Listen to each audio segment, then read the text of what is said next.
Cycle আরোহীকে বাঁচাতে গিয়ে প্রাণ হারালেন বাইক চালক। বদরপুর বাঙ্গা জাতীয় সড়কে আজ বিকেলে ঘটে গেল এক মর্মান্তিক সড়ক দুর্ঘটনা।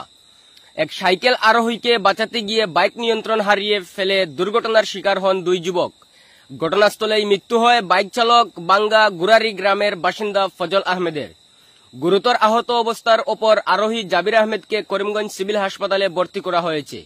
খবর পেয়ে বদরপুর পুলিশ দ্রুত ঘটনাস্থলে পৌঁছে মৃতদেহ উদ্ধার করে ময়নাতদন্তের জন্য পাঠিয়েছে।